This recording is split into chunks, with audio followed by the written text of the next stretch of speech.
Hi, my name is Meghan Gillet, and today I'm going to talk to you about some basic principles of leadership. There was a slight rumor going around that today's activity is going to be resume building. It will not be. It will be fun. We'll be fine. We'll have fun. All right.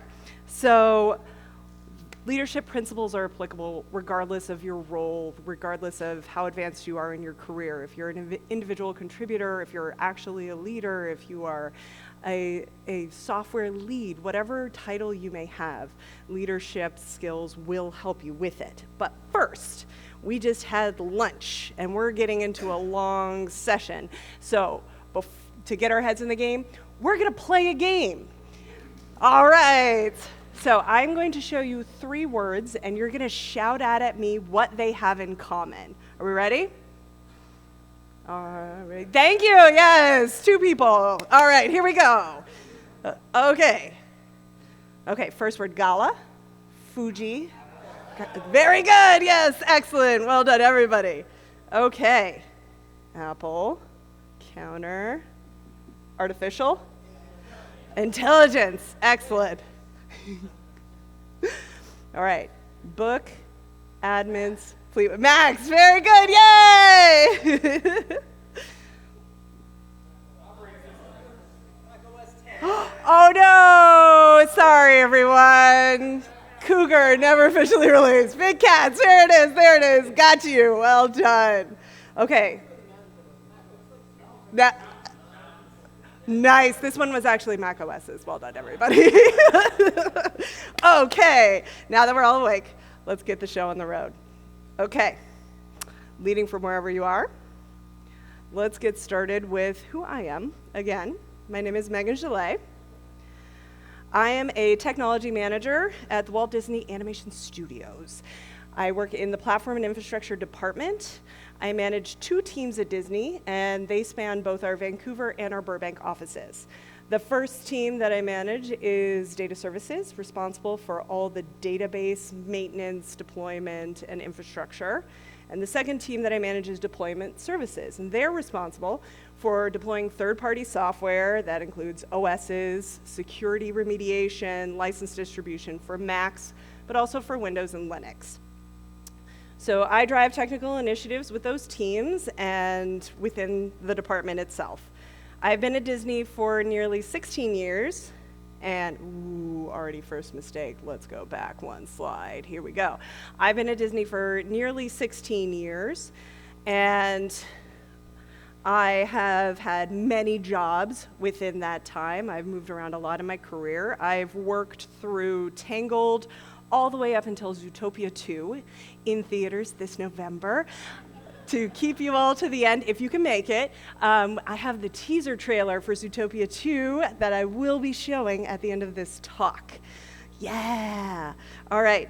As I've had these many roles, I have had the chance to lead lots of different projects and different people, and I'm bringing some principles that are important to me that I've learned from others, but they've also been hammered home through trying and failing and trying again. So you now know who I am. I want to give myself a little bit of Mac admin's credibility because this is my first time here. So since I work with the deployment services team at Walt Disney Animation Studios, that means I have 1 degree of separation from Greg Nagel. I am Greg Nagel's boss. Right over there. Second fun fact. So Greg Nagel and I, uh-oh, here we go. Ride with me on this, ride with me on this. We practice it 800 times. There we go, there we go. There am I, there's Greg Nagel, keep going. There we come again, there we are. Okay, stop touching things. So, Greg Nagel and I both worked on a movie called Wreck-It Ralph, starring the fabulous John C. Reilly. And because we worked on that movie and were credited with John C. Reilly, and he worked on a movie called The River Wild, Greg and I are 2 degrees separation from Kevin Bacon. Please note, no copyrighted imagery was flagrantly abused in service of this joke. All right, back to leading. Okay, we work in technology, But so much of what we do involves people. Pitching your implementations, driving the direction of the services your team delivers, and building features collaboratively. Also troubleshooting. You're dealing with people every single day. In technology, I have seen that the strongest team members actively work on honing their interpersonal and leadership skills. They are able to make broader, more sustainable technical change than those that focus purely on technical advancement. This is an important note. Even if your job is a manager or a director or a lead, you're not actively leading 100% of your time. You step back, you let team members drive projects, other leaders are driving projects. There are other people in the room, and no one actually needs you to be leading 100% of the time. So you're just stepping in when leadership is needed. How do we identify those moments, those opportunities, when leadership is needed? I'm gonna walk you through a couple of examples to get you start thinking about what those opportunities are.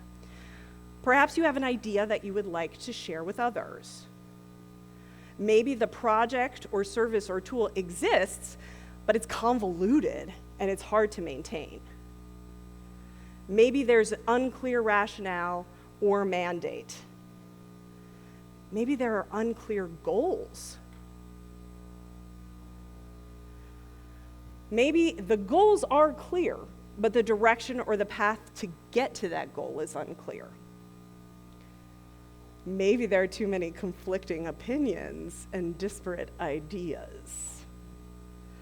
Or maybe it's just too daunting of a project.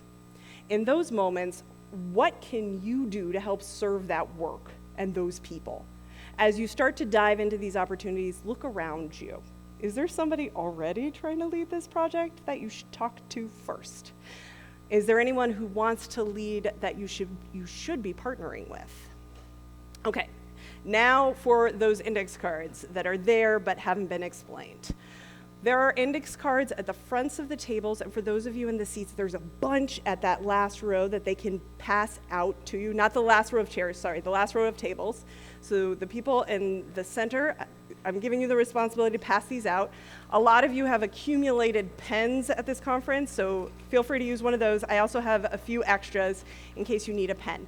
I know some people don't like to write things on paper, so if you want to take these notes on your computer, that's fine, but I still ask that you participate. You may be telling yourself, I don't need to do this assignment, what does she want to do?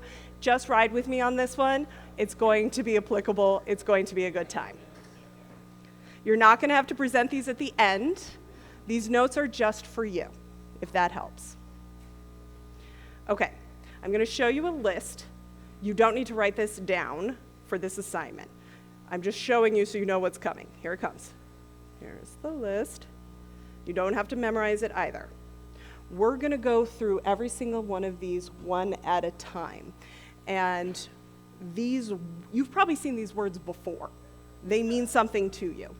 The intent is to review all of these words in context of leadership to hopefully spark a new way of seeing them and a new way of thinking about your projects. Okay. What are we going to do with the cards? So the first thing you're going to do is you're going to think of a project that is your project or that is an opportunity for you to lead. This doesn't have to be a professional project. This could be a personal project. You can use some ideas that were sparked from those slides previously. Think about something, write it down on the paper, but give yourself room for notes as we go through the presentation. I'm going to give you a minute to all think of a thing and write it down.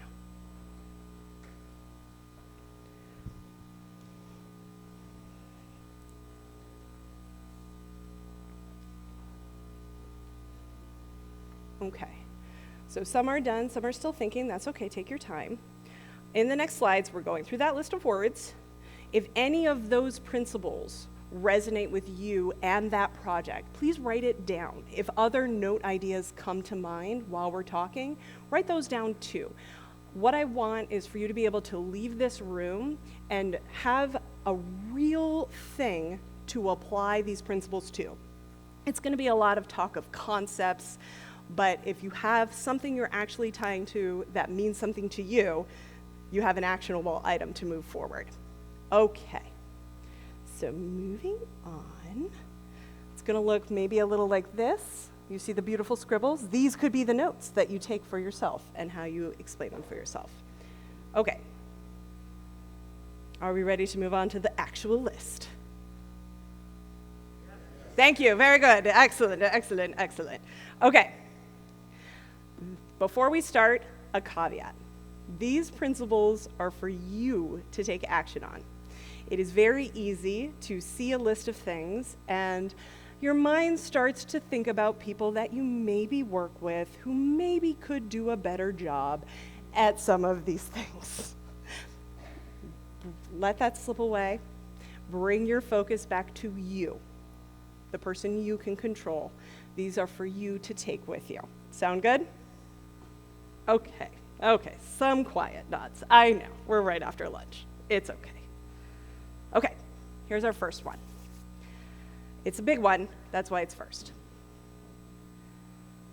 Listen. Really listen. You are getting feedback all the time that you can use to grow in your career. People will let you know how to communicate with them, what they value, what motivates them, where they're stuck, what they're worried about, what they're afraid of. They're going to tell you this in conversation. They're going to tell you this through JIRA comments. You're going to see it present itself in meetings and stand-ups. It will be verbal. It'll also be non-verbal. Pay attention to what you are receiving. If that feedback is coming directly to you, about your project, try to dampen down any defensiveness that you might be feeling. We all get it. You want to make sure you're honestly taking that feedback. You might not use it, that's okay, but you're getting information, so give the space to get the information. Don't make assumptions about what that person's reaction in that stand-up meant or what that person's feedback meant. Ask them. It is an opportunity to unpack that further. You will get better information and more clarity if you take the time to unpack it with them. This is invaluable insight into how you are viewed, how your work is viewed, how whatever is going on around you is viewed. Be wary of taking one piece of advice too seriously. This can be something negative, like, that feature that you developed is not beneficial to anyone. Take it into consideration, but it's just one opinion. It could be something positive, like, Megan, the blue you have selected for these slides is the most beautiful blue I've ever seen in my life. Take it into consideration, but it's just one opinion. Make sure that you are getting a large amount of data before you are taking any drastic action. Gathering multifaceted perspectives adds dimension and resiliency to the work that you do. Okay, this bottom one, retain the feedback.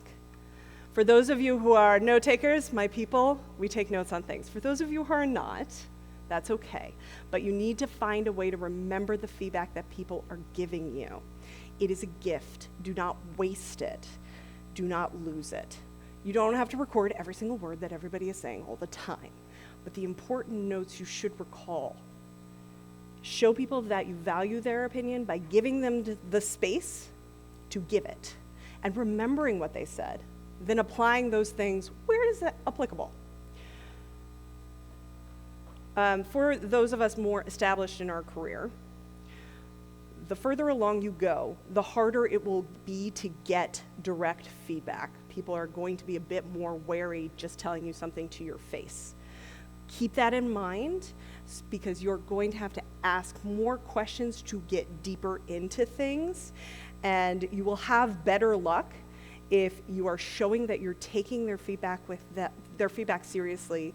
You are also being candid with them, and you are building a strong foundation of trust, which takes us to our next topic. Trust. Trust is something that must be cultivated and maintained, like a bridge. Over time, it will wear down. You have to keep it supported. People will know if you don't trust them. It will show. Then they will be less likely to reach out when they're stuck or when they have a note, or when something is going wrong. In technical work, you can help build this trust. There's many ways, of course, there's many ways, but you can help by sharing your work, allowing people to collaborate with you or even do portions of the project. Part of that is letting them find their way to the solution within the constraints, even if that means they're doing it in a way that you wouldn't have done it, and you would have done it faster, and you would have done it better. You are trusting them to do it. They will see you're trusting them to do it and not trying to make them do it their way. People need to see that you support them for the non-technical capacity as well. Are you shouting them down in meetings? Are you interrupting them and speaking over them when they're trying to give their ideas? Do you show appreciation for their ideas? If you are not doing those things, they will also notice. So show that you value people's feedback, you're willing to support them, you trust in their work, and you've developed that candid environment. And this will help develop the trust in you, and it will become cyclical. All right. So this next one, we're doing a little bit of it here. We've been doing it the past few days. Network. When you think of networking, the people kind, not the technical kind, it can generate images of name tags and handshake styles and small talk and conferences. There's more beautiful nuance to that. It is some of that. It's still handshakes and name tags, but it's also the time you spend with people to build those human connections. Sometimes it's at conferences, and sometimes it's grabbing a cup of coffee with someone on another team who you haven't had time to spend that much with. Sometimes it's not coffee, sometimes it's wine. That's okay too. Sometimes it's people you meet on hikes, or people that you meet at improv class or at the gym or wherever. Building those connections and retaining them is the key. When you're having conversations, sometimes they're about work and sometimes they're not. You can have fun together. You can also go through hard things together. You might even form friendships. You can do larger, more sustainable work when you're not in isolation. Your career will grow, but not in isolation. Build the community around you. They will be your sounding boards, your advocates, your mentors, maybe even your friends. And you may be an expert in one area, but they will push you and question that area and also show you a world of other things. Put the effort into keeping those ties, because you will not be able to predict in your career where your strongest support and collaboration will come from. Opportunities could come from somebody that you met and had drinks with one time and found a job opportunity for you that you weren't even thinking about. And I know that to be true because that happened to me. I shared a beer with somebody, and then 6 months later, they said, hey, there's this job opening. Would you be interested? And I was, and I got it. You never know how these things will pay off. You never know how they could help you or help your project. One of my strongest support networks is 3 women that I met at Disney. None of us do the work in the same field. We all work in different divisions, and we all do very different things, but that doesn't matter. We're able to come together to discuss issues that we're facing. We ask each other for advice, and we support each other through uncertainty. We push each other to be better while providing each other an environment of positivity and understanding. Find your people, find your support networks within your team, outside of your team, that will give you candid feedback and support your growth. Okay, let's take a breath, let's take a moment. We have covered listen, trust, and network. We have 9 more to go. Take a look at your cards. Have you been filling things in? If any of these 3 resonated with you, write them down, and then we're gonna keep going. Okay. The next 4 have some overlap, so you'll see some areas where the speaking points are very similar. First up, we've got modularize. Okay, what do I mean by that? It's not just a great idea for code, do it with big, scary things. Break those big things down until they are manageable, until you can talk about them in a clear fashion and you know how to approach them. They will help you identify, okay, we know this area, we know that area, we know this area. These are the specific areas where things are unclear. Imagine with me on this, because I know this has happened to so many of us. You are in a large room full of engineers. You have a project that hasn't been scoped out yet. It's just kind of a vague idea. And someone asks, what should we do? And then everybody comes with all their opinions about everything. And you have people worried about stuff that's not going to happen till 8 months from now. And you have 2 people over there fighting about naming conventions. And you have people sitting and debating what should be done first, and nobody has any idea. If you have opened the project up in too broad of a fashion, it's hard to bring that room to focus. So if you break that project into smaller bits, take that room, give them a sub-problem and a sub-question, you're still going to get lots of opinions, but you're going to be able to rein it in and focus it into a solution faster than if you take the whole thing head on. If the end of the project is vague and you aren't able to break it all into tiny pieces, just start at the beginning. Focus on just the beginning. Where do we start? Is it just 3 things that we know have to be done right away? Is it the proof of concept that we need to do and try out 3 third-party products that we need to debate against?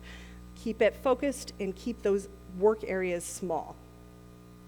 Is there any part of the project that is known and that we know we can bundle up into sections?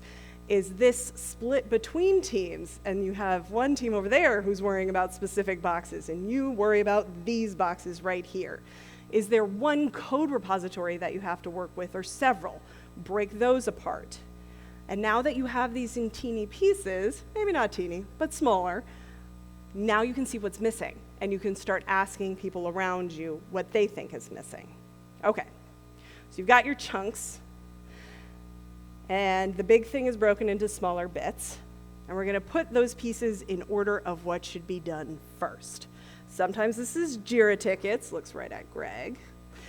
Sometimes it's not. You can figure this out in any way that it makes a difference to you. The important thing is showcasing, here's bunches of work, this kind of goes first, this kind of goes next, this stuff is near the end. Okay, this helps because some of us get the luxury of focusing on one project at a time. Most of us don't. We're working on 5 things at a time. If you're just doing one project, that's fine. It helps you get the order of things that need to be done. But if you have chunks of work for 3 projects, you know, okay, I'm going to work on these 3 for this project, these 2 for this project, this 1 for this project, and I'm going to do those over the next 3 months. And it allows you to bring focus.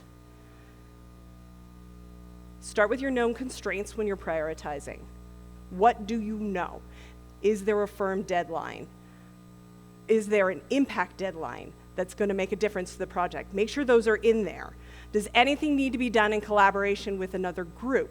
Their timeline is important too. If you take your project and it's very important to you and you just gift it to them, they're not going to appreciate it. But if you take their timeline into account, you can collaborate better.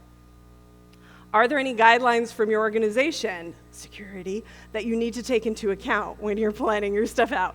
Make sure that you're aware of that as well. Work your way through all the needs to get you from where you are now to where you need to be. You might even drop stuff that's not important anymore because it doesn't fit in with the rest of the priorities. Okay, this one's a bit bigger. Clarify. You've got your chunks, you've got your priorities. How are we going to map out this journey? While we're going through this slide, I want you to think very specifically about your project because it probably applies. And if you're not going to think about your project, think about an initiative that you wanted to propose because this will help with that as well. First item on the list, start where you are, not where you wish you would be. So many conversations about if only we had finished project X last year, it would be easier to do the project this year. If only we had the funding for that tool, this would be easier. If only we didn't have to incorporate that security initiative, we would be done faster. You know what your constraints are today. Hold on to them. They might change, you might be able to push on them, but start where you are. Okay. This is the fun one. Now you give the pitch. I am sure most of you have experienced the shock of putting together the perfect implementation plan. It is the most logical of plans. It is obviously the best plan to move forward. And then you present it to other people and you experience resistance. How do they not understand? This is the most logical, perfect plan. In a non-zero amount of technical work, you do get rewarded for sound logic, for elegant design, and if your solution is optimal, it will be successful. That works very well on the small scale. But we are humans working with machines. We are not machines. So when you are presenting your perfectly logical plan, everyone is coming to the table with their own definition of what is optimal and their own definition of what is logical, which doesn't seem to make sense, but it is actually very true. So now I'm going to tell you a story that is my own personal cautionary tale about how I did this very wrong. Okay, a couple of years ago, I wanted to move the Walt Disney Animation Studio from Rel 7 to Rel 9. I know this is a Linux example at a Mac conference, but please ride with me because it is applicable. Prior to this moment, upgrading the OS for the Linux machines had been very difficult. We had tried to move from Rel 7 again and again and again, and it had always been pushed back. So by the time I was re-entering that room, I was ready for some major pushback, and I prepared my presentation kind of like a fight, but with a very direct plan of what we were going to do. The path was set, the plan was logical, and everyone needed to get on board with what I wanted them to do. This meeting was not successful at all. You are all extremely professional humans. You build change, you have valuable opinions, you have spectacular skill sets. How do you feel when someone comes into the room and tells you what to implement and how to do it? There it is! Yes, fantastic! It feels so valued that you came and told me what to do and how to do my job. Okay, so let's take a step back on how to avoid doing that. In the film industry, we have what are called story pitches. A new story idea is brought into the room, but it is never seen as the final story. It is the starting point. That's the whole point. The story is brought into the room, and it is torn apart, and it is rebuilt, and it is questioned, and it is pushed, and then it is collaboratively rebuilt, and then screened in front of another number of people. They all watch this story, give a lot of notes, then they go back into the story room, and they rewrite that story again and pitch it again. Then it's rescreened, and they go back, and it's rescreened, and this happens again and again and again and again until you get Frozen or Moana or Zootopia 2 in theaters this November. This is the same idea.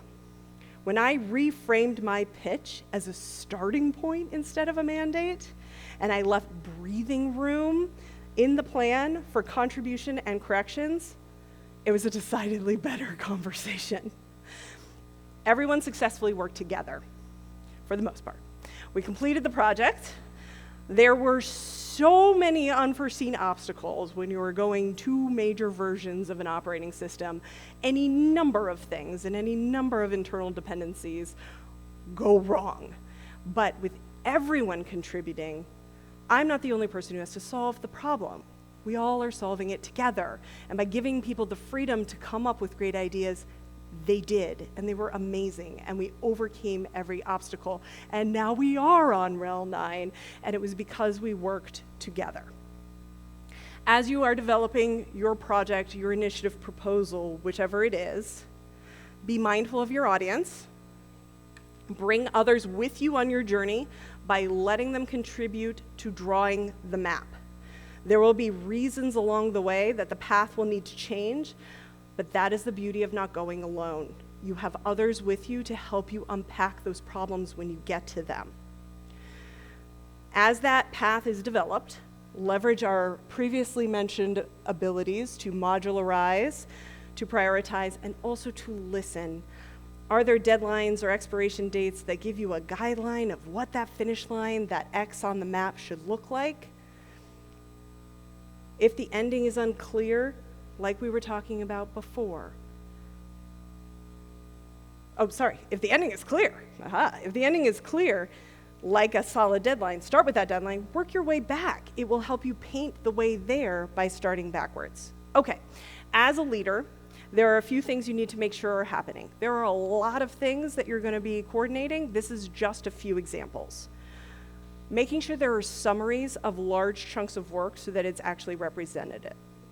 Reminding others of where we are and where we are going. Even if that finish line changes, make sure it's clear. Acknowledge what we have accomplished. Make sure everyone is aware of the current blockers. Like with the previous example, if everyone is aware of the problems, they can help contribute to how to solve them. Reiterate the rationale for why we are doing this project in the first place. This is a side note. You will repeat yourself a lot. It's not that people don't take you seriously. It's because they don't remember everything you said. So reiterating what we're doing and why we're doing it will help them continue to see the vision that you see in your head. Make sure that the lines of communication between the people involved stay open. This is a very important task because slowly things degrade over time, and it needs people looking out for it. Hey, that group over there is doing the same thing we're doing over here, and now we're duplicating efforts. Hey, that group over there hasn't checked in with this group over here in 3 weeks, and nobody is talking to each other. Making sure those lines stay open is critical. Remember that there are always multiple options, and keep your mind open to suggestions. Okay, how are we doing? Fine. We're about halfway. Well done. Thank you for coming on this so far. This is a long session, so we're going to take a little pause. I'm originally from Pennsylvania, but I have been living in Southern California for quite some time. So we're going to do an activity that airs more on the Southern California kind of vibe. I invite you to do this with me. Okay, if you are physically able, please stand up. There we go. All right, it's happening. Okay, try not to lose your cards or your pens or break anything or knock over coffee. Okay, we're going to do a breathing exercise. Aha. For 3 times, we're going to breathe in and out. In and out. And last time, in and out. Excellent. Now we're going to do a little shoulder shimmy. This will be your shimmy for the day. Very good. And now mindfully and carefully, so that we do not hit each other, bring our arms up and over our heads and reach high like we are majestic trees. Very good. Well done, everyone. And now carefully and mindfully, we bring those hands back down. Excellent. We're going to do a little neck roll. We're going to do a little ankle rolls. Very good. Now we're going to all sit mindfully back down into our chairs. Thank you. Okay.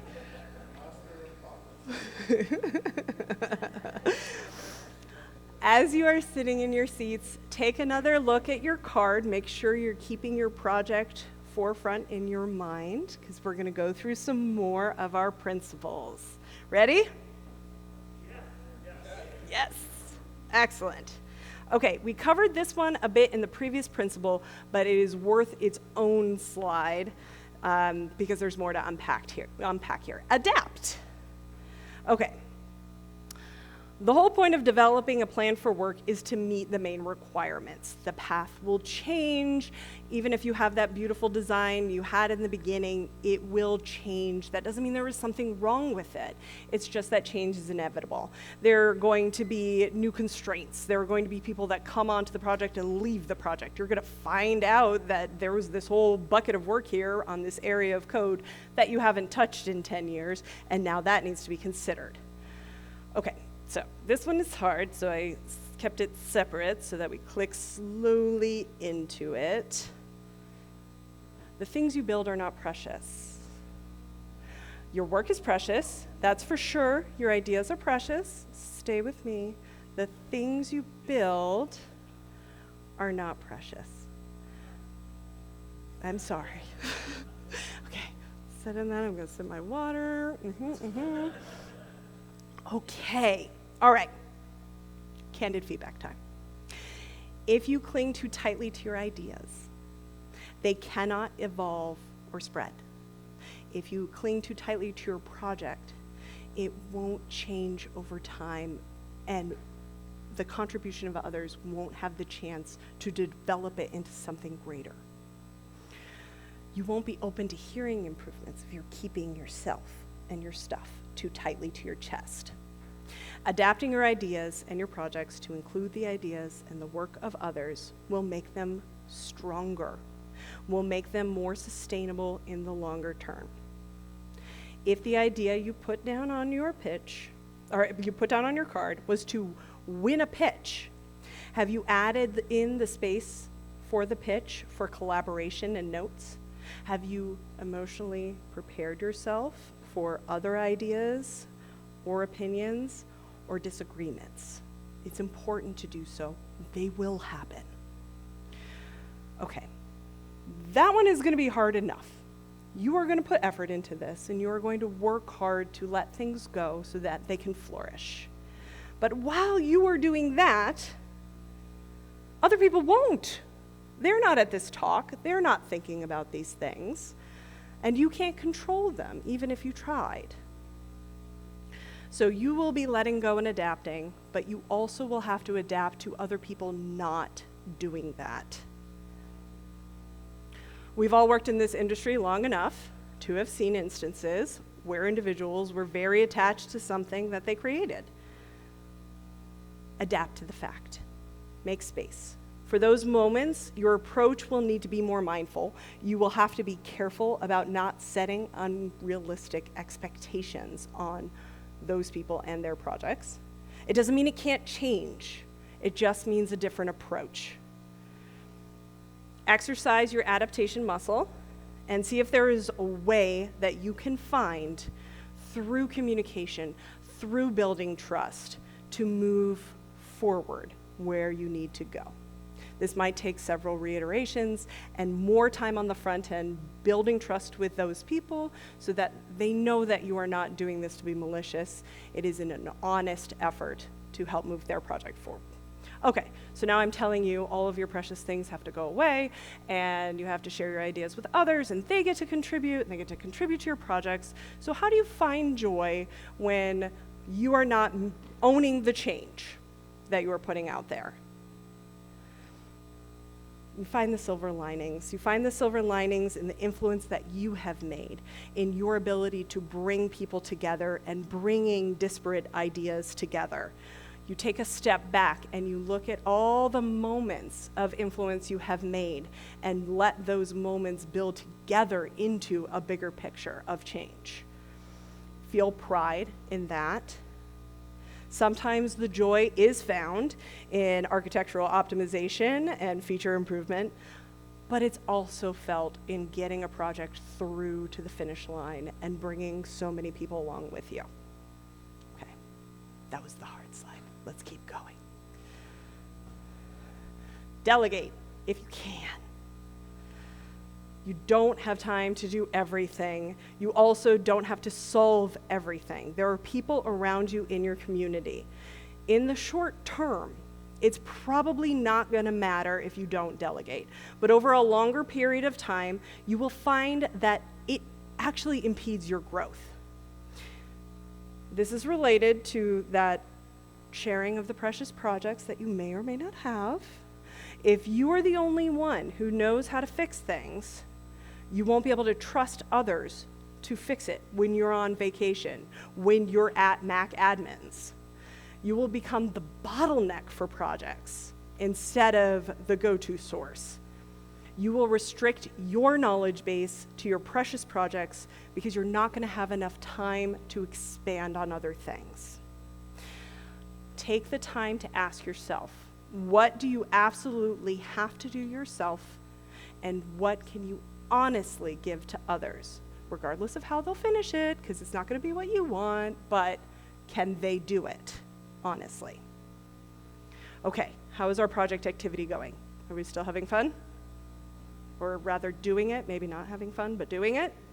Yes, good, okay. All right, for this next one, a carrot. That reminds me of Zootopia 2 coming out in November. Okay, motivate. Work can be difficult and frustrating. Most of the time, the things that need to be done are not shiny and they are not fun. And now you have to get other people to do it. So, motivating people through those hard times is important. There's many different ways to motivate people. Here's some advice. Energy is contagious. It's infectious. Others will feel it. You don't have to be peppy, but can you be optimistic? You definitely have to tell people the truth, and when things are bad, you should tell them that things are bad. But you don't need to be unduly negative. Motivation is strongly related to both listening and building that trust. People need to feel that you believe in them, that you're there for them. They need to trust that you believe in their work and that the work itself has value and impact. If they don't feel that, why would they do it? Every person that you work with will respond best to their own preferred method of communication. This is where it's fun, because every single person is different. Taking the time to listen to them will allow you to unlock what that is, how they liked to be talked to. And making sure that you remember how they like to be talked to will make them feel seen, and that will make them want to work harder with you. Keep in mind that there is a fine line between criticizing and critiquing, and this is very important. This line is different in every single person that you work with. So with some people, you can be like, that's horrible, please do it again. With a lot of people, you can't say that, and you have to be careful how you're giving people feedback when you're trying to motivate them to actually do something. Okay, and then as we had talked about with Clarify, you are not telling them what to do. They're not going to be motivated by that. You're guiding them. You're collaborating with them. Okay. This one's for you, and you have a lot of control over this. Learn. You're doing it now. We're here. We're at a conference. We're learning things. The work that we do is complex and multifaceted. There's so many opportunities to find areas to get better and to improve. Always be learning and making sure that you pull your education from multiple sources and from people. Learn from those around you. Find mentors. Know that learning is not just gaining factual information. It's also evolving your opinions and your perspectives. It allows you to grow out of old methodologies and adopt new and better ones. As a leader in the room, you can contribute to this environment of learning and encourage curiosity. You want people to feel safe, to admit when they don't know something, and take the time to learn something new. So make space for people to learn something new. Allow for people to admit that they don't know something. Say yourself, I don't know something, so that they realize that that's a normal thing to do. You need to be okay with being wrong in front of your team and your leaders, and allowing that to set the tone. You also have to be mindful how you react when somebody does something wrong or makes a mistake, because if you give them a hard time about it, are they going to tell you the next time they make a mistake? No, they're not. All right. It's also, as a leader in the room, important to ask for help so that others have the opportunity to teach you, which allows them to know it's okay for them to give you feedback and to tell you when you're wrong about something. Okay. We're almost there. The other side of this coin is to mentor, to share the knowledge you have. This is going to come in many different ways. You can't just tell people what you want them to do, as you already know. So think about other mentors. I have had many amazing mentors and have done my very best that since I have had good mentors, I need to take the time to mentor others.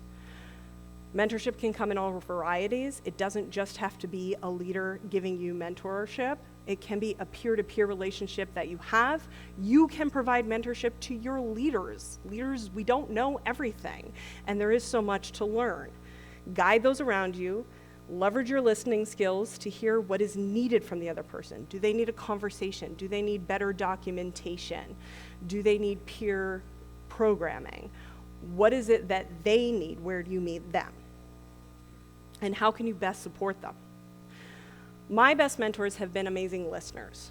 They truly listen to the details of the obstacles that I've been facing.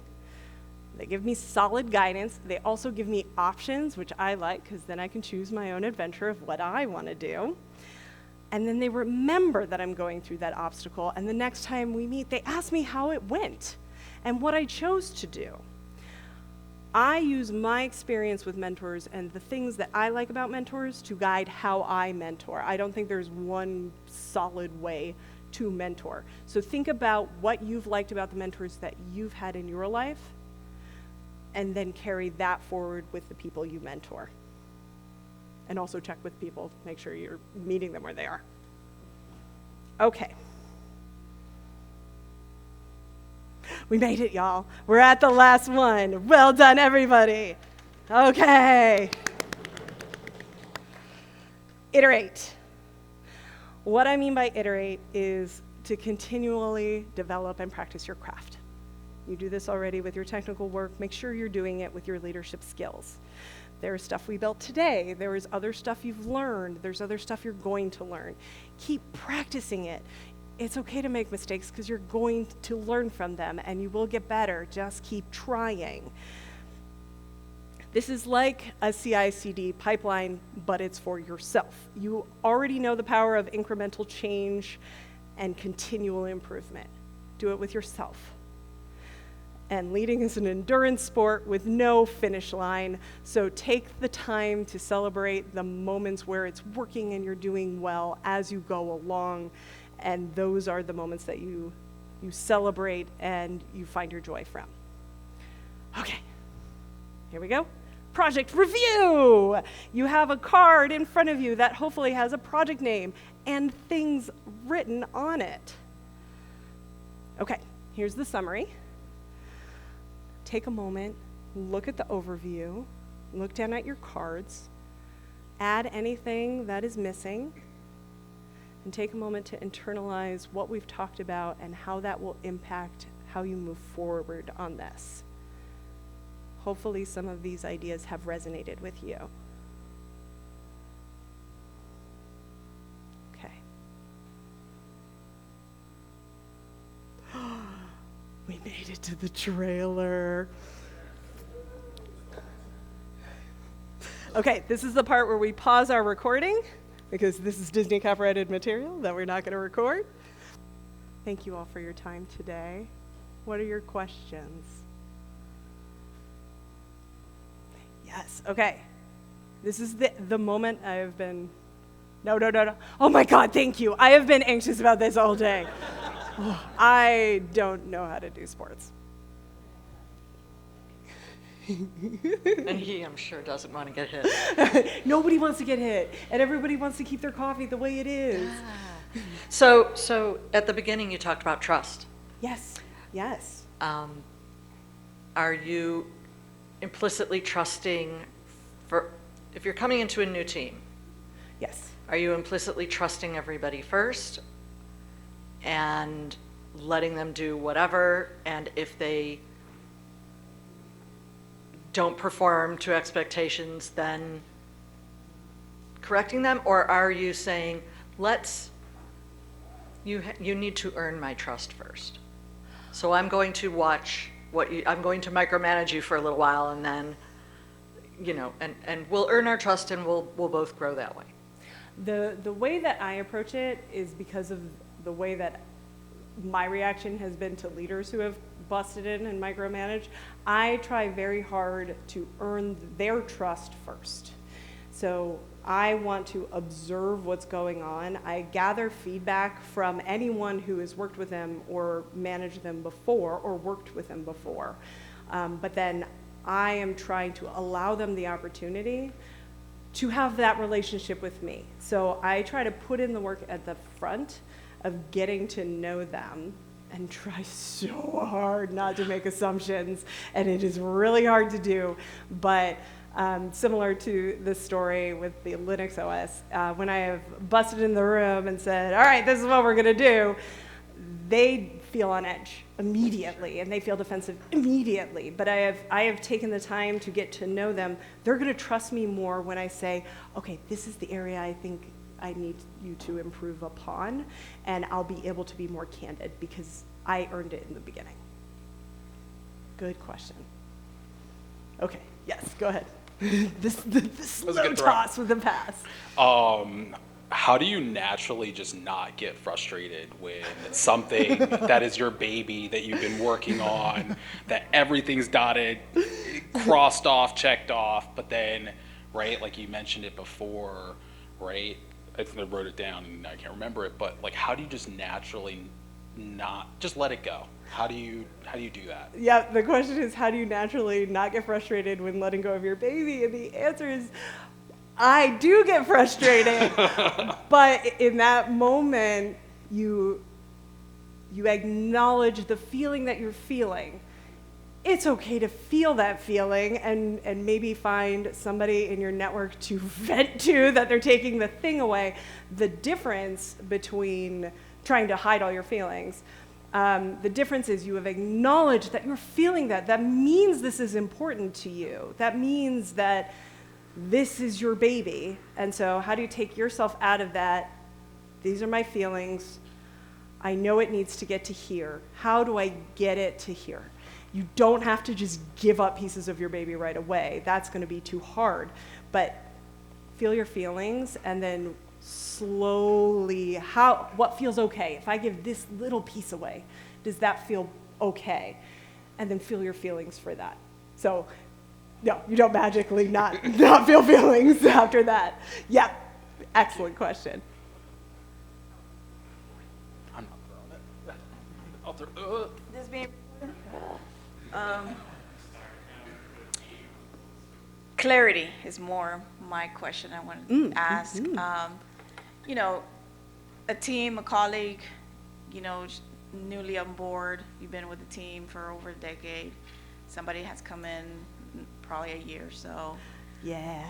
Negativity, toxic person, right? And Okay. you find out they've been complaining, and instead of approaching or communicating, you know, how do you address that at that point when you know this person has already complained about you or higher management, but has like a smile up, you know, in front of you? To your face? Yeah, like, I can't be hypocrite. So how do you deal with that? There's so many layers to that. So you're not going to change that person. And it's not your job to change that person. So it's going to depend on who they are, who your leadership is, and what the environment of your team is. Is that the kind of environment where you could be like, hey, we don't talk like that in a room full of people?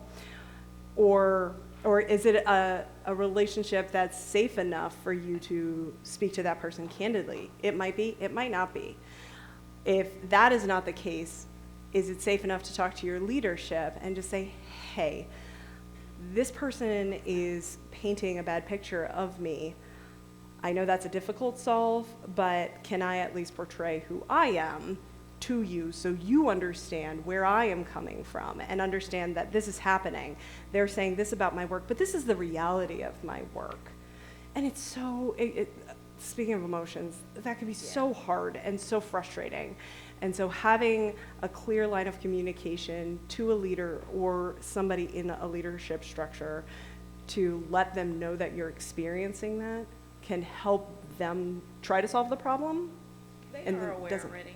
Oh, they're aware already.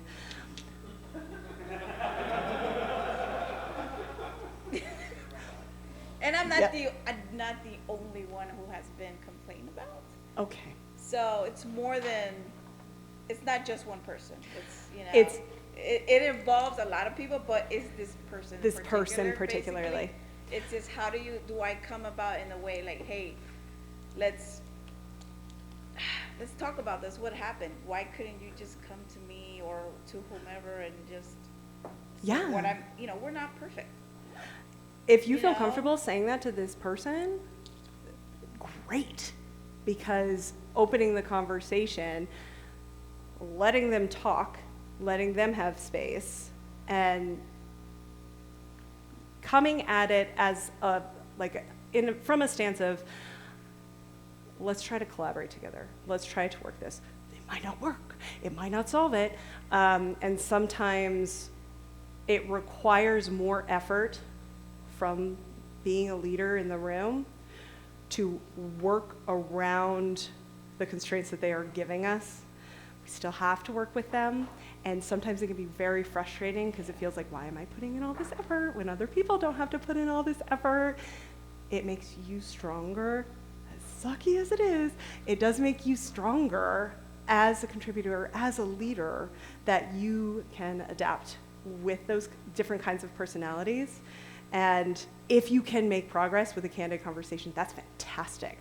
Or if it needs to be like slowly over time, building the trust to the point where you can say those things candidly, that's fantastic. It's a lot of work. It's a lot of work, and part of it is like I do want to have that confrontation, but then I've been advised not to do it, leave it. Think about the word that you use, because you said confrontation. Yeah. The immediate reaction to somebody when they're in a confrontation is double down and to get defensive. So it's going to be less likely that you're going to inspire them to change. Trust me, I play this game. I'm an emotional being, and emotions come out of me, and Yeah. I'm also very strongly opinionated. But the time and the effort to think about what you're going to say, how you're going to say it helps. Figure out what points you're trying to make in the room helps, and what points you're trying to get across. Protect yourself too, so that you feel safe in that environment. And give it time, try again, and see if that makes a difference. Keep giving the feedback to your leadership so they have a picture of what's going on and know that you're trying, because that speaks volumes as well. I hope that helps. It does, thank you. Good. Anybody? Next question. I think you had your hand first. I would just say retire, to be honest.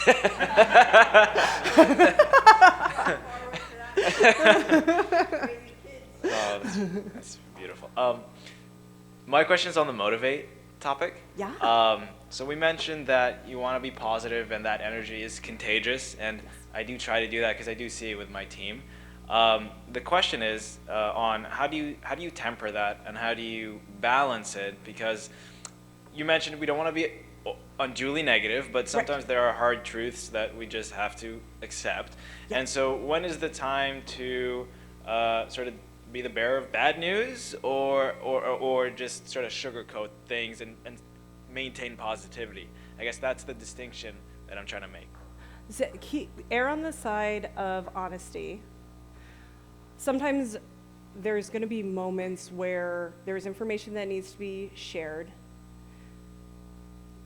Think about how you would respond if that information is coming to you. How would you like to hear it from somebody in your leadership? Try to convey it in that manner. Sometimes there's really hard things that need to be discussed in that moment. People want to understand what's going on. They want you to appear serious. They don't want you to pretend it's sunshine and rainbows when it's not, because then how can they trust you to tell them when it's really hard? They want to ask lots of questions if it's a hard thing, so make sure there's space for that. If it's not really going to happen, and it might happen, that's where you need to err on the side of how much information do we share, because if we share too much information, that might not even happen. People will worry needlessly, and it might not happen. So how do you message out clearly when you need to, and if you want to give them a heads up, something clearly that I don't think this is going to happen, but this could happen. And go back to how would you like to hear that? How would you feel supported getting that information, and try to convey it like that. Yeah. So self-reflect, internalize, and honesty above most things. Okay. Yep. All right. Thank you. That's You're very welcome. Okay. All right. I got it. Awesome. Yeah. Especially with the coffee right here, I get nervous. So mine is on the clarify.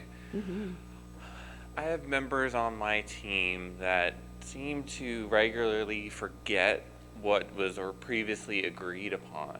Ooh. Only you? That's strange. Yeah. Only me. I'm the only. No, I forget things too, but it does seem to cause issues that kind of end up creating some sort of feedback loop where they just end up rediscussing what was already discussed. Yes. So discussed, not discussed. And so I'm wondering if you have any pointers on how to either break that feedback loop or prevent it from happening. As previously mentioned, I love taking notes. Notes are the best, and you can put dates on them and review them at the end of your meeting. I don't know if you've tried this before, of hey, these are the things that we discussed. These are our action items of what we're going to accomplish next. And then reminding people outside of the meeting, hey, how are we going to make sure these action items get done? This one was assigned to you. Sometimes you do all that and people still don't remember, but at least you have a historical record. Not to be malicious, but because people forget things. And so much time can be spent talking about, oh no, we were going to implement it this way. Well, no, we decided we weren't going to do it because these reasons. Well, those reasons aren't important, but they were, and we did talk through them. This one is hard because I do take notes, but they are not always 100% clear when we reread them. So having other people view them at the end of the meeting or help you summarize them into documentation or into tickets or into something afterwards helps solidify that plan and continually repeating it. So as much communication about them as possible is my advice. And it's still going to go wrong, but you keep trying that.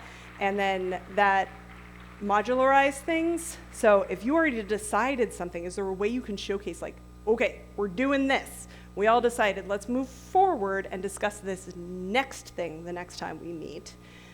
You might have to unpack that box because something changed. Most of the time people just want to re-implement it. So keeping it as a separate thing helps too. Yeah, because right now we use Jira's for our management, but I feel like once it gets past that, oh, it's done, people don't like going back and reviewing the old stuff to be like, oh, well, we already had completed that item, or we already, the POC was made for that. Let's do it the same. Oh, no, you're re-engineering the whole thing again? Oh, okay. Sometimes, so Jira is fantastic as a beautifully glorified to-do list. Yeah. And sometimes when you're trying to showcase a project, it needs to come out of Jira a little bit, and there could be links back to it. But if you're trying to visualize something for other people, get what's in your brain into a visualized fashion, a whiteboard or a roadmap to show, okay, we're here. Remember, we did all that stuff. It's done. Now we're on this segment, so that it doesn't just exist as a picture in your head. They see it too. Gotcha. Yeah. Good luck. Oh. Good. How do you apply these skills in managing up? Same, very similar stuff. You need to build a candid relationship with your leadership to be able to give them that candid feedback. So building the trust with them and taking the time to get to know them as a person and how to communicate with them.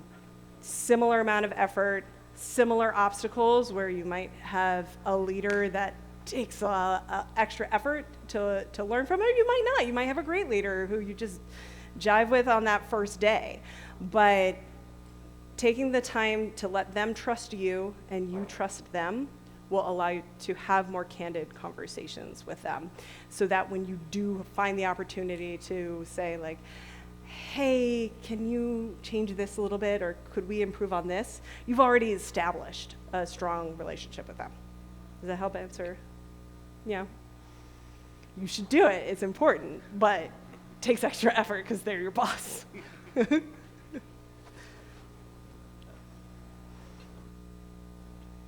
Nice throw and catch. Well done, Room.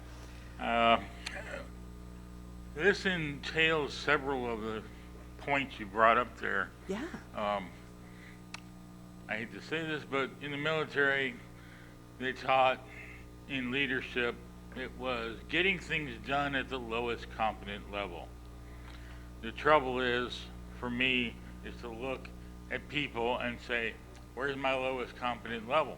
In other words, you don't want people that are far more talented than the other people to be dealing with something that lower level of experience and expertise to be assigned it or to be take it on. What would you say was that whole getting things done at the lowest competent level when it comes to delegating and trust? I think of it, actually. They're going to notice at some point that you're giving them all the low-level tasks, Yeah. and they're going to feel that strongly. Are you giving them the opportunity to grow, or are you just giving them where they currently are at? Is that always going to be the case? How do they push themselves and learn if you're not giving them the opportunity? I've not been in the military, so I don't know how to parlay it perfectly, but I do know that in my experience, I've gauged people by who they are.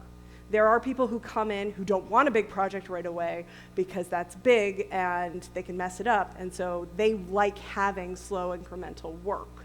There are other people who come in and they want to prove themselves. How do you give them enough smaller tasks, but also stretch goals so that they can work on, so that you are building trust with them by letting them show you that they can take harder things. So I would be mindful to not put them in a box and keep them in a box, because they'll get frustrated. And you can spread that stuff out. People who are very well qualified can do all kinds of work, and it's good for them to balance that out too. Oh, absolutely. Yeah. Absolutely. Yeah. Thank you. You're very welcome. Okay. Got it's easier now for me to see who went first. So I think it was behind you and then over here. There we go. So how do you handle when you're kind of like stuck in the middle and like maybe priorities are changing and things are unclear and things are maybe not doing these things well, but you're from like above to you, and then you're trying to communicate that down to your team below you? Like, how do you kind of push back a little bit on some of these things and try to make them better? And how do you communicate these things, like, this isn't the way I think it should be, but this is what's happening? How do you kind of soften the blow down, I guess, that kind of thing? I use a phrase, this is the boat we're in, a lot, and I don't know if Greg noticed that I use that phrase a lot, but I, on behalf of the team, try to use the relationship that I've built with leadership to show, like, hey, we're getting a lot of confusion down here. I need help getting answers on these 3 things. I try to keep it specific to what I need from them so that it's easier for them to, those 3 things, instead of giving a feedback of, this doesn't make any sense. Well, where do they even start with that? You can help me better by getting me clarity on these things will help them know where to start. And then giving clarity to the team that, yes, sometimes we get projects where we get to decide where to go, but we are being given this project. How should we approach this? This is what we know. This is the boat we're in. Is there work we can do to get started on this vague project that will be beneficial to us, and we'll be glad we had started once we get more clarity on where that project is going to go? So still staying honest, but trying to keep momentum on the project. Trying not to be, if I'm feeling very frustrated, trying to let them know I'm aware it's unclear. I'm going to try to get clarity for you, but try to not bring the whole team down by saying, like, yeah, this work is stupid, but can you do it, please? Because they're going to feel that frustration too. So acknowledging that this is tough and this is hard, finding what we can do while I'm trying to get answers and then inviting them to help me write that list of questions to take to leadership will help them feel involved with bubbling that up as well. Does that help? Yep. Good, good, good, good. Okay, now over here in the black shirt, I think, was next.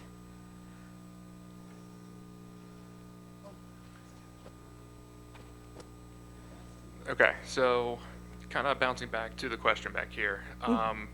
So what if it's the leaders that are being negative and complaining about others? That does happen. Yes, it does. And you've gone and you've had multiple meetings and you've said everything you needed to say, but nothing's changing. Have you brought up the fact that you feel like you've had a number of meetings and nothing is changing? Yes. Okay. So we can't change people. Yeah. They can change themselves. Keep giving feedback, but acknowledge the fact, like acknowledge to yourself so you don't get unnecessarily frustrated, that you're going to keep giving the feedback because they need to hear it, but they might never change. Can you work in that box that you have? Can you work with that constraint that you have? How do you help build that culture that's not negative when leadership is always being negative? Is it possible within your team to be like, okay, they said this, but here's how we're going to try to approach it? It's really hard because people are people and we have to work with them all the time. Yeah. Yeah. And hopefully over time, like your candid, mindful feedback will eventually start to make a difference and make a change, but don't rely on it. Yeah. And it's hard if it's all the leadership and there's nobody else to talk to about it. It's kind of the two people that I have to report to are the two people that are the worst. Okay. Oh, good. And it's also HR, which doesn't help also. Okay. So I'm kind of in my Okay, boat I'm going to alone. throw this out there. Everyone, sorry, YouTube, but sometimes it's time to change teams, and that's okay too. But if you're staying on your team, try to figure out how you can bring positivity for them as you yourself are a leader in that room. And finding mentors within your organization that are outside of your direct chain of command can also help give you solid advice on how to work within the organization and bring better impact. So I would try to build a support network around me and try to be that positivity that they might need. Yeah, okay. Yeah. Okay, that was it.